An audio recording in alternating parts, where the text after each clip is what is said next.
Alors comment vous pourriez résumer le contrat de confiance que vous établissez avec l'ensemble des parties prenantes qui sont les vôtres? La confiance, d'abord, est un des fondements du lien social, de l'amitié, des relations sociales. À l'ère connectée, il est assez naturel qu'elle soit le pilier, le socle de la plateforme sociale qu'est Facebook et de toutes ces plateformes. C'est donc le socle. Mais la confiance se mérite. La confiance n'est pas innée. Elle ne découle pas d'une idée ou d'une vision et d'une mission simplement. Elle se mérite au quotidien. Et pour nourrir cette confiance, plusieurs éléments, évidemment la structure, l'innovation, l'écoute, la transparence, la responsabilité d'une entreprise comme Facebook, la nécessité qui est la nôtre de favoriser le bien mais de maîtriser la malveillance, les risques, les périls, fausses informations, tout ce qui peut nuire à la brand safety pour nos clients. La confiance en réalité nous engage, c'est un défi permanent et nous devons en permanence mériter la confiance de nos utilisateurs, de nos clients et de nos partenaires. C'est un des socles, bien sûr, de la relation avec chacun d'entre vous. C'est un des socles aussi du développement et du progrès de Facebook.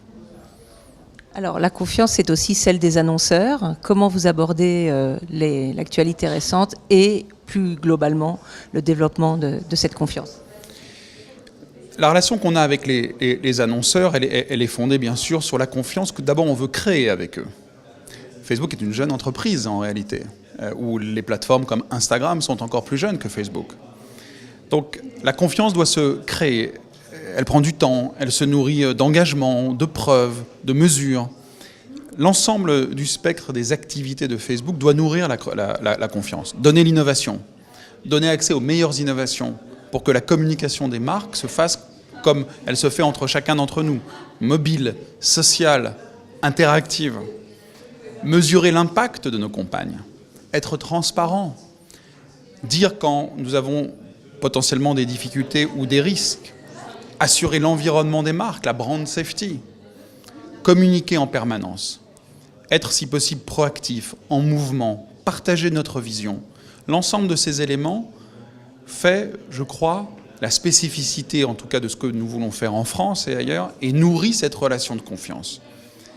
La confiance des annonceurs, des clients, nous oblige aussi, comme elle oblige la relation avec les utilisateurs, et c'est un pilier évidemment de notre activité commerciale et de notre raison d'être sur le marché.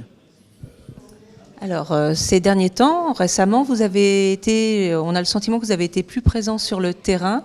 Est-ce que la proximité, c'est l'un des éléments de la confiance? Oui, il est important que les utilisateurs en France de Facebook, d'Instagram, de WhatsApp et de Messenger voient aussi l'incarnation des équipes de cette entreprise. En France, la France n'est pas uniquement, évidemment, Paris. Et nous cherchons depuis longtemps, mais de plus en plus, vous avez raison, à aller en région, à expliquer. Expliquer d'abord nos outils pour paramétrer Facebook, notamment la protection des données personnelles, l'évolution qu'on a amenée cette année avec RGPD pour faciliter le contrôle permanent de ces données, mais aussi auprès des TPE et des PME, de leur expliquer pourquoi il est important d'accélérer la digitalisation sur les plateformes de Facebook comme ailleurs. La France a besoin d'accélérer sa numérisation de ses territoires et de son tissu des TPE et des PME.